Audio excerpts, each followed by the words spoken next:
नाज़रीन, सुहेल वड़ाइच साहब ने एक कॉलम भी लिख दिया और इमरान खान साहब से कहा जी आप माफ़ी मांग लें।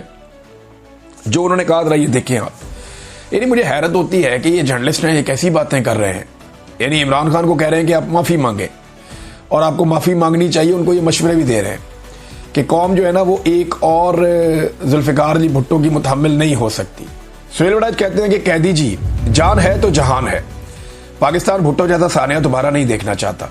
अब ये एक धमकी है, ये एक धमकी है जो आसिम मुनीर से मुलाकात के बाद सुहेल वड़ाइच के जरिए से लगाई गई है। इससे पहले भी कुछ टाउट्स इस्तेमाल किए जाते रहे मिलिट्री एस्टेब्लिशमेंट की जानिब से जो धमकियां लगाने का काम करते थे। अब उन्होंने एक बेहतर टाउट हायर किया है जिसके जरिए वो धमकी लगवा रहे हैं। इमरान खान खुद कह चुके हैं और बार बार कह चुके हैं वो जेल में मरने को तरजीह देंगे किसी भी डील पर। मैं आसिम मुनीर के सामने नहीं झुकूंगा, मैं इस शख्स के सामने सर नहीं झुकाऊंगा, ये इमरान खान साहब बार बार कह चुके हैं। अब सुहेल वड़ाइच साहब धमकी लगा रहे हैं कि भुट्टो वाला हाल कर देंगे, यानी आपको कत्ल कर देंगे। अगर आपने जान बचानी है तो जान है तो जहान है।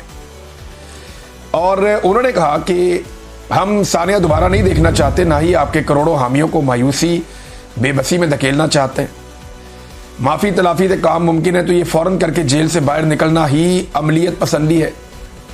डियर कैदी जी, आप बार बार कहा करते थे यू टर्न अच्छे होते हैं, एक यू टर्न मुल्की इस्तेहकाम के लिए भी ले लें, अगले इलेक्शन तक चुप का रोजा रख लें। लेकिन इमरान खान ने यू टर्न लिया IMF के पास जाने के मामले में, एक दो और मामलात में भी लिए। लेकिन वो जो यू टर्न इमरान खान साहब ने लिए वो उन्होंने कौम के लिए लिए थे उस वक्त और अपने मौक़िफ़ से पीछे हटे थे। लेकिन इमरान खान एक बात और भी कहता था जो सुहेल वड़ाइच साहब भूल गए। इमरान खान ने कहा था कि मैं अपने मकसद तक पहुंचने के लिए यू टर्न ले सकता हूं, लेकिन अपने मकसद पर यू टर्न नहीं ले सकता। अब इमरान खान ये कहते हैं कि पाकिस्तान की एस्टेब्लिशमेंट से जो हकीकी आज़ादी है वो पाकिस्तानी कौम को दिलवानी है, ये उनका मकसद है। इस तक पहुंचने के लिए तो वो यू टर्न ले सकते हैं, लेकिन इस मकसद से क्या वो यू टर्न ले सकते हैं? होगा क्या अगर इमरान खान साहब माफ़ी मांग लेते हैं? देखें, ये नवाज शरीफ की ख्वाहिश है। नवाज शरीफ को इस बात का पता है, उसकी बेटी को भी पता है कि अब वो इमरान खान जितने मकबूल कभी नहीं हो सकते, ना कभी माजी में रहे, ना आइंदा कभी हो सकते हैं। तो उन्हें एक बात का आइडिया है कि हम तो वहां नहीं पहुंच सकते, उसको नीचे खींचो। इमरान खान से कोई ना कोई माफ़ी मुफी मंगवाओ, कोई एक आधा कागज़ का टुकड़ा हमारे पास हो, इसको लेकर हम दुनिया को बताएं जनाब हम भी वैसे ही इतने बुरे हैं और इमरान खान भी वैसे ही है। अगर हम बुज़दिल हैं तो इमरान खान भी दिलेर नहीं है। अब ये वो सारी कहानियां आवाम को सुनाने के लिए, अपने आप को रेलिवेंट बनाने के लिए इमरान खान को नीचे खींचना चाहते हैं। खुद तो ऊपर नहीं जा सकते, लेकिन उन्होंने हल ये निकाला कि इमरान खान को नीचे ले आए। अगर इमरान खान ने माफ़ी मांग ली तो ये सच्चे दिल से माफ़ी क्या होती है, यानी इसका पैमाना क्या है?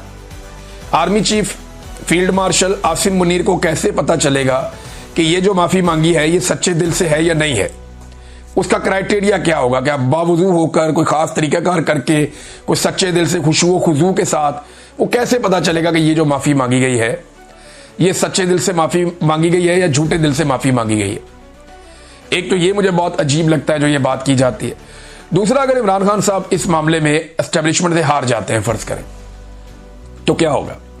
होगा ये कि अगले कुछ अरसे तक के लिए, या हो सकता है कि लंबे अरसे तक के लिए, अवाम के अंदर से ये ख्वाहिश या उम्मीद दम तोड़ जाए कि जनाब एस्टेब्लिशमेंट को शिकस्त दी जा सकती है, या एस्टेब्लिशमेंट से जान छुड़ाई जा सकती है, या एस्टेब्लिशमेंट के जुल्म से बचा जा सकता है।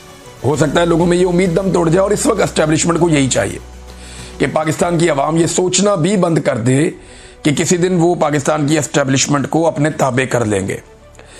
अब इसमें सुहेल वड़ाइच साहब ने जो कॉलम लिखा वो तो आपके सामने, मैंने आपको बता दिया कि वो मशवरे दे रहे हैं, साथ धमकियां भी पहुंचा रहे हैं। लेकिन ये सुहेल वड़ाइच साहब का पुराना तरीकाकार है। ये एस्टेब्लिशमेंट के आज की दासी नहीं है, ये एस्टेब्लिशमेंट की आज से गुलामी नहीं कर रहे। ये बहुत पुराने एस्टेब्लिशमेंट के मुती हैं, ये बहुत पुराने एस्टेब्लिशमेंट के चाहने वाले हैं। यानी हमें तो ये कहते हैं ना लोग कि जनरल बाजवा से, फैज से हमारे अच्छे ताल्लुकात थे। मैं लानत भेजता हूं, मैं सारी जिंदगी कभी फैज हमीद को मिला भी नहीं, और जनरल बाजवा से जो मुलाकात हुई उसके अंदर भी इख्तलाफ हो गया। यानी मैंने जनरल बाजवा को उसके मुंह पर कहा था कि जनरल साहब 70 साल आपने चूरन बेचा कौम को कि कश्मीर को आज़ाद करवा लेंगे। अब आप हमें कह रहे हैं कि जाकर हम कौम को ये बताएं कि जनाब भूल जाएं कश्मीर को और इंडिया के साथ ताल्लुकात नॉर्मलाइज करें। ये नहीं होना। फिर मैंने उन्हें कहा, ये जो आपने बनाई तरीके लबैक के बारे में मैंने कहा ये लाहौर से लेके पिंडी तक ये जो आपने खेल खेल दिया है ना, ये आपको किसी दिन पता चल जाएगा जो ये आपके साथ करेंगे। और आप हमें चाहते हैं कि हम जाके इनसे लड़ें, तो आप क्या करेंगे? आपको ये फैसला खुद करना पड़ेगा कि आपने कौम के साथ ये क्या किया। ये चीजें मैंने उनके सामने रखी थी। तो मेरी तो जनरल बाजवा से जो मुलाकात हुई, 1-2 मुलाकातें, वो भी इसी तरह की थी, कोई अच्छी मुलाकातें नहीं थी, बदमजा वाली थी। जनरल फैज से मैं सारी जिंदगी मिला ही नहीं। अब आप अंदाजा करें कि सुहेल वड़ाइच साहब, जो खुद को एक न्यूट्रल सहाफी कहते हैं, ये जरा जनरल बाजवा और जनरल फैज के बारे में क्या कहते थे, जरा ये भी आप सुन लें। जब जनरल बाजवा को एक्सटेंशन दी गई तो सुहेल वड़ाइच साहब ने लिखा कि बिलाखिर पाकिस्तान की पायदार तरक्की का रास्ता हमवार हो चुका है, क्योंकि तारीख के तालिबे इल्म और तरक्की के ख्वाहां जनरल कमर जावेद बाजवा को मजीद 3 साल के लिए आर्मी चीफ बना दिया गया है। इस फैसले पर वजीर आजम इमरान खान अमरीका, यूरोप और दुनिया भर के ममालिक से मुबारकबाद के मुस्तहिक हैं, क्योंकि अब पाकिस्तान अमन और तरक्की की राह पर ही चलेगा। अंदाजा करें, यही सुहेल वड़ाइच हैं जो जनरल बाजवा की शान में भी कसीदे पढ़ा करते थे और उनके बारे में और क्या कुछ कहा करते थे। यानी इन्होंने, जरा ये जुमले आप सुने, आपकी जो है ना, आपका ईमान ताजा हो जाएगा। उन्होंने कहा कि तारीख का शऊर रखने वाले जनरल कमर जावेद बाजवा ना अफगानिस्तान में खाना जंगी चाहते हैं और ना ही भारत के साथ जंग। सो दुनिया भर के अमन पसंदों के लिए जनरल बाजवा की तकर्री एक खुशखबरी है। जब जनरल बाजवा की एक्सटेंशन की अफवाहें गर्म थी, तब ISI के सरबराह जनरल फैज हमीद ने ओहदा नहीं संभाला था।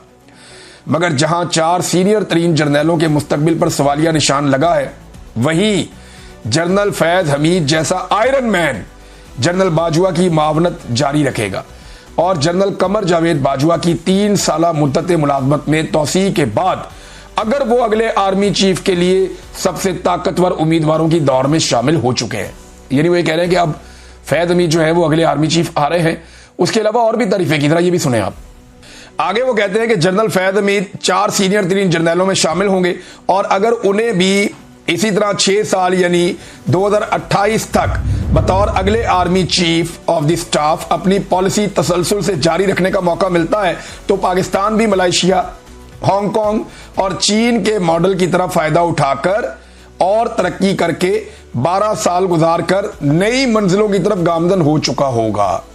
यानी ये कह रहे थे कि पाकिस्तान चाइना बन जाएगा, मलेशिया बन जाएगा, हांगकांग बन जाएगा। अगर जनरल बाजवा ने ये 3 साल निकाल दिए, उसके बाद जनरल फैज हमीद को आर्मी चीफ बनाया गया और उसने भी 6 साल निकाल दिए, तो पाकिस्तान हांगकांग बन जाएगा। कमाल कर देगा पाकिस्तान तरक्की का। पाकिस्तान जो है वो एक बेहतरीन मॉडल पाकिस्तान तरक्की का अपना लेगा। ये जो कल कहानी सुना रहे थे जनरल आसिम मुनीर साहब की कि इनके पास 10 साला मनसूबा है, 5 साला मनसूबा है। अब ये कह रहे थे कि जनरल अयूब ने पायदार तरक्की, मुआशी तसलसल और सियासी इस्तेहकाम का 10 साला मॉडल बनाया और फिर इसे चलाया, डैम बनाए और पाकिस्तान को मलेशिया और जनूबी कोरिया की सतह पर ले जाने ही वाले थे कि अदम इस्तेहकाम हो गया, सियासी अदम इस्तेहकाम हो गया।